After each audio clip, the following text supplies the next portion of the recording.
suratu talaq ndesmorne yewta en fii ko wiyete kon cergal ko fii ɓay cergal hakkude resindirɓe ɗiɗo hino yewta e nder maggol ko honno ɓe sertirta ko honno ɓe warrata ko ɗum wingol at talaq haray noon ko wiyete kon cergal enen worɓe ɓen miɗo senda en e ɗum few miɗo senda kadi sonnaɓe ɓen kadi e tortagol hoore mum few ne laaɗo maaki abgadul halal indallahi at talaq piiji dagiɗi ɗin fof ko ɓurata mettude Allah ko ɓura añede ko Allah tawale no dagi ko wiyete kon cergal sa jombi sonnajo afirteɗe ɗen fof wondon haɗa accitali mo hollali accitugol ngol no harmi saabu si yeehi ha tawi lorra wonka kan e dewgal ngal ɓurina fa kan ɗuɗude haray ɗon harmi hande kadi nde wonde haray accitugol mo ngol woni wajib kono eto reweteɗi ɗin fof haɗa nafoore nden ɓuuray lorra kan saabu muññagol ma e kelɗagol ma e moƴƴagol ma e makko an gorko on wo an debbo on haray ko ɗum woni komi wasi en wata en hoolor cergal few wata cergal nane hakkudeji men fof wona ko laaɓa Allah daali ya ayuha nabiyu ko ayo annabajo Allah on ida talakutumu nisa son accitay sonnaɓe tawi afirangal wo on taw ala marsuki ko be acci toon ɓe haray mi harmina miɗo char ini koni tun wela talan kono miɗo char ini haray fatalli gon acciteɓe ɓay feere ala acciteɓe kono ko yon accitirɓe li iddati hinna eddaji maɓɓe ɗin wasul iddata konton edda on ha o timma wattaqullaha rabbakum hulon joomi mo cergal ka islam cergal sunna cergal biɗi an woodi cergal sunna no woodi kon cergal sunna ko accugol ɓeygu ma o yiya ella makko on ha o laaɓa o looto tawa on yiidaali mbaldi no woodi ko o waɗuma ma no woodi ko wi'uma no woodi ko haɗuɗamo o jaɓal wiyamo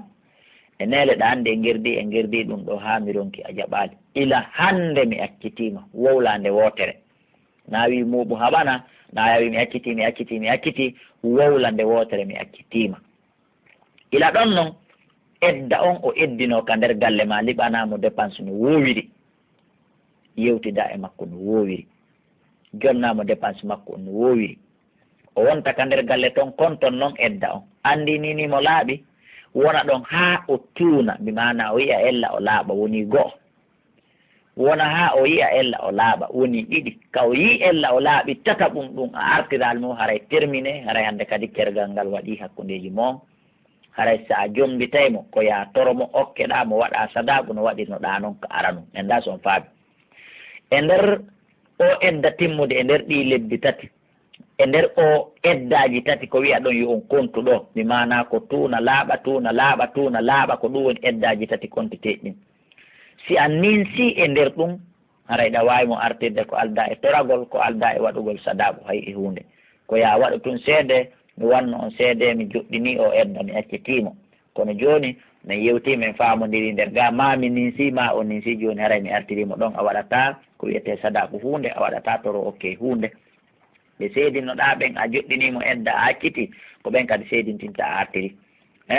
si woni noon o yii ella o laaɓi lanni hande kadi haray ila ɗon wona o ɓeygu ma sa maayi o ronatama si o maayi an kadi a ronatamo haray ha humito ɗon dewgal kadi hakkudeji mo sellata kadi ka wona ka nder galle toon dewgal nga humaka saabu haray ko debbo janano e ma ɗum noon no heewi fewdo ɗo accituɓe ɓeyguli mum laabi ɗiɗi tati hara kadi ko responsable ɓe ka juulirde ka yimɓe diina wallahi no woodi nokkeli boy tawa ɓe acciti ɓeygu maɓɓe laabi tati nayi joyi hara ɓe jooɗori nder toon ɗum ko wattugol yiri Allah da laato ko rejuhunnawa toon yaltiɓe min buyutin e nder cuuɗi maɓɓe ɗin e nder edda on koye ɓe wonu ɗum ko fiyonno Allah inniri yo ɓe eddino ka gorko on ka moodi makko ɗon ko jikke fiyo gorko on niiso fiyo jikke yo debbo on niiso tawi woni ñande o gorko no yiide o debbo no naata yalta ɗum hino pari ɗum hino moƴƴi o inna jooɗi he tami accu o fuutola nani ma debbo on kadi inna he no miɗo ka nder suudu ɗo mi yoɓata joddi suudu dépense miɗo hendade somi yalti ɗo mi anda somi heɓoye ko ƴettalan he mi wakkilo mi wona ɗo nani mi mana ko fiyo ninsi aro hakkudeji maɓɓe hara cergal ngal laatake ɓe wontida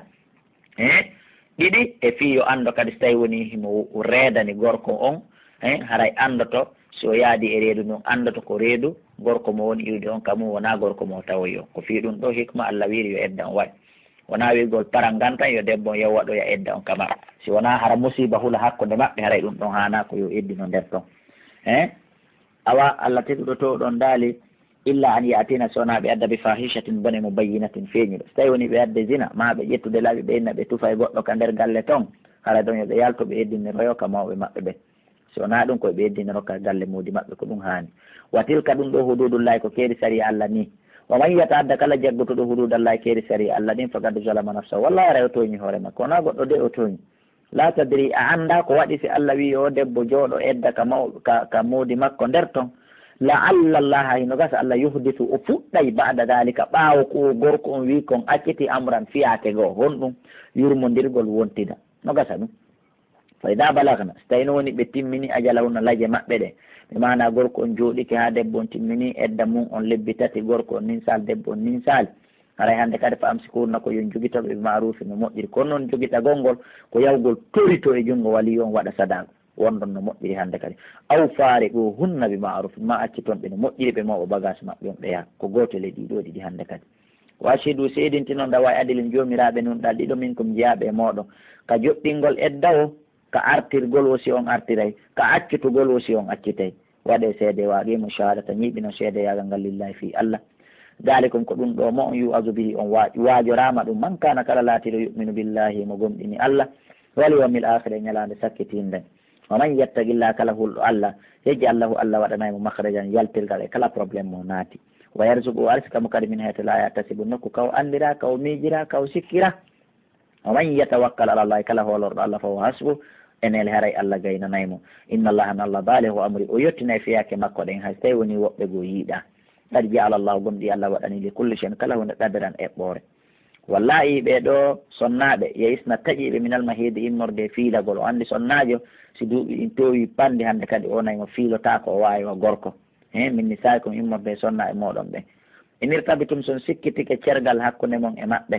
haray ɓeɗo konno waɗirte edda o andi o sonnajo on ɗo fiilade ɗa e inni koyo edda on konte ha timma laabi tati mi mana tuna laaɓa joni noon so woni sonnaji accita ɗum ko yummiɗa o accutuɗo e irgol ella haray konno on ɗon jooɗorto edda haray fa iddatuhunna edda ɓen ɗon on salatatu ashurin ko lebbi tati ila ñande o accita ha ñande timmi 90 jours haray hande kadi dewgal ngal lanni hakkudeji maɓɓe wallahi e ɓen jiwɓe e ɓen sonnaɓe lam yahidna tawɓe fiilaki o andi ɗum no holli no selli ka goɗɗo jomba jiwon kon helli kaka ka kono noon koye taw hara jombuɗo on ko anduɗo sharia islam na hara o yana e jiwon kon hara hewtali ka o yana e muɗum na sharia o naatida e makko suudu hara leer hewtali kono so tawi woni ko famuɗo sharia islam no selli ka okketire jiwon kon duuɓi 5 jeego jeɗɗi sappo nene Aisha komo duuɓi jeego okketira riwaya go duuɓi jeɗɗi ɓe naatida e suudu duuɓi 9 wandine laaɗo no ne'udeɓe e nder duuɓi ɗin tati fof so tawi woni ko joguiɗo expérience sifan expérience ɗon no selli ka okke bobo si tawi noon on tigui joom mbi misal jiwon kon helli faaka fuɗɗaki yiide e ella taw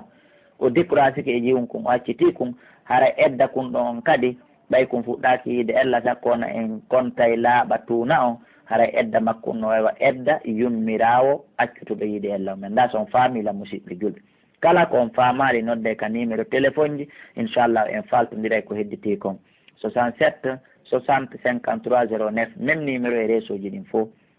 wa wulatul ahmali jomiraɓe deedi ɓen noon sonnaɓe soyiɓe ɓen ɓen ɗon kadi si moodi maɓɓe accitiɓe anana e woɓɓe no inna sellata ka o accitama ko reedujo la reedujo no accite so accitama kan kadi konno wonide edda makko on ajal hunna lajal ɓen ɗon ngal kadi an yadana hamlahunna ko ha ñande ɓe jibini wo sa acciti ɓeygu ma hande kikiɗo jibini janggo bimbi edda lannina o ɓeygu ma hande kadi sa accitimo hande tawi ko hande reedu ndun toɓɓi e nder lebbi 9 ɗin fof hiɗa wawi mo artirde sa artiral mo ha hitande nden timmi o jibini bobon haray hande kadi lanni en faami ka on andi eddaji ɗin ko façon tati edda reedujo ko feere edda wonɗo yiide ella ko feere edda ko ɗum woni mo fuɗɗake yiide ella ko feere kanko e feƴƴuɗo yiide ella on o man yattaqillah kala hulɗo Allah dewo yaji Allah waɗana min amri morde fiyake makko ɗe yusuran newindi tum dalika ɗum ɗo amrullahi ko fiyake Allah ni ansala o jippiniɗe ilaykum faade mum o man yattaqillah kala hulɗo Allah yukaffir anu Allah hoɓɓita itta e makko sayyiati bakkatuji makko ɗin wa yusim lahu o mawninamo kadi ajiran joddi makko ndi moƴƴa noon o ɗuɗɗina askino hunna koni honneɓe min hayso sakantum nokku ka huɗuɗon ɗon sonnaɓe accitaɓe ɓen eɓe accitaka ɓen fof kono ko fanda ɗo ko accita ɓen kono fof no naati honneɓe ka huɗuɗon ɗon min wujudi kom immorde wodede mo ka wooda ɗon ɗon wondede e maɓɓe ɗon wona de fi kadi ɓay hiɗa huɗi mamum hiɗa huɗi konakiri ya honnumo mamum to an hiɗa konakiri kaji mana ko ya honnumo ka huɗuɗa woodaɗa ɗon bi mana jikke fiya yuɗum no dimbo naata yalta bi mana fiya nisu artiramo ko ɗum Allah fandori ɗum wala to darruhunna wata on lorruɓe de nde to dayibu alayhinna fi yon ɓittimɓe a accitata a accata goɗɗo jomba an iɗa andi le a jonnitatamo haqqiji makko mi mana a waɗatamo ɓeygu accitatamo goɗɗo go waɗamo ɓeygu no heewi e jongal leyɗe on ɓe lolirde ni ɓeyguli mu'um watta yile ɗum saji mala e makko accito goɗɗo jomba ma way so goɗɗo jombata hara wonata ko an kalima wayin kunna so ɓe laati ɓe wulati hamlin koɓe jomiraɓe deedi mi mana koɓe sowaniɓe on accitiɓe fa anfiqu alayhinna haray on dépensa e maɓɓe hatta yada'na hamlahunna ha ɓe jibina deedi maɓɓe ɗi madama ko bobo mo won ka reedu makko ordonnance e kala ñamete fo muɗum ko onon fawti si ɓe jibini ɓe gayni ɗon andi aray na ɓeygu mo hande kadi sina on tori arti ɗon ka fayno ardana lakum si ɓe muyninanayi on noon joni ɓiɓɓe mon ɓe o andi joni ko debbo goɗɗo woni muyninande on ɓiɓɓe mon haray ko honno no selli kono fa atu hunna o juura hunna haray on jonnay ɓe ko ɗum woni joddiji maɓɓe ɗin on halda e lewru ko jelɓe muyninirta on ma ñallal ko jelɓe muyniniranta on jonnon ɓe ɗum wattamiru diisodiron kadi baynakum hakkunde mon ɓe maarufi no moƴƴiri nayi gorko wiya min an kadi ko an heeɓi min kadi komin heeɓi no fotatere hakkunde men sa muyniniraymo tel awa sona ɗum accu ɗon o nanon kono noon kadi debbon koɓe halduɓe fotta Allah daali wa inta asattum si on sattodi debbon wii ko tel gorkon wii ko tel ɓe fottali haray hinono ɓe warrata noon haray yo debbo ƴettu bobo on jonnita baaba bobo on fasaturdi'u lahu ara muyninande bobo muyninande gorko on ukura debbo goo haray koni Allah ñaawiri koni Allah ñaawiri li yumtiq fi yo dépense du saatin kala jomiraɗo yajani mi saati modde yajani makko ne wa man qudira alay kala on faaɗinanaɗo risque arske makko on fali yumfi kan kadi o dépenseur mimma ata Allah immodde ko Allah okkurimo kon sabu la yukallifullahu Allah fawa nafsan wonki illa ma ata sona e nder ko okkiki kon sayajalullahu aray Allah waɗa mbaɗa usni ɓawa sattende yusrannowende Allah ayi sattende nde min wondi nder lagine ɗo ayi sattende nde min wondi nden ka quartier amen ɗo ayi sattende nde min wondi nden ka juulirde amen ɗo ayi sattende nde min wondi nden ka ɓeygude amen ɗo Allah hoynan men Allah hoynan men Allah addan men hoyande ma nden sabu nde qur'anare ma ya hayyu ya qayyum wa kayin heewi min qariyatin immorde caye akata townitiɗe an amri rabbim ga e yamiroji joni majje ɗen ɗon ki gollitirde wa rusuli ene laaɓe majje on kono wonirno résultat on fa ha sabu naha men hasbiɗe he hisaban hasbore shadidan tiiɗude wa addabu naha men letti sare nden adabal lette nukuran anñiniɗe tawata yiɗa e Allah ko andigol en bimana enen kadi yo en ébutu siko ko ɓen en heeɓi kon ko ɗum waɗi si Allah no fillitano en ɗum fa daqat kanje cayɗen ɗe meeɗi wa baala amriha bon ɗum fiyake majji on wa kana laatike aqibatu amriha battane fiyake majji on husran ko perdi addallahu lahum Allah maraniɓe adaba lette shadidan tiiɗiɗe ka lahara fattaqullahu le Allah ya ulil albabi alladina kono e jomiraɓe haqqillaji alladina ɓen amanu gomɗinɓe qad anzalallahu gomɗi Allah jippini ilaykum faade moɗon dekkalan waacu rasulan nelaɗo yatlu aleykum mo jangganon ayatillahi ayaji Allah ɗe mo bayinatin ɓanginaɗe liyukhrija alladina fi o yalti ɓen amanu gomɗimi wa amilu salati ɓe golli golleli moƴƴi min azulumati o ittaɓeni ɓe keferu ila nuri wadda ɓe ndaygu islam wa man yumin billahi kala gomɗinɗo Allah wa yamal salihan o golli golle moƴƴe yudkhilhu Allah nadaymo jannatin e aljannaji tajri no ila min tata sengol e majji alanharu canɗi khalidina ko ɓe luttinteɓe fiya e nder majji abadan pooma qad ahsana Allahu lahu gomɗi Allah moƴƴinani oɗo labinani oɗo risqan arsike on honno Allah alladi kanko ni o khalaqa taguɗo saba samawatin jeeɗiɗi kam muuli wa min al ardi immorde ka leydi kadi mitlahunna yeru majji netti ɗon kadi jeeɗiɗi leyɗele yatanazzalu l amru fiyaki Allah ɗen no jippo ƴawra jippora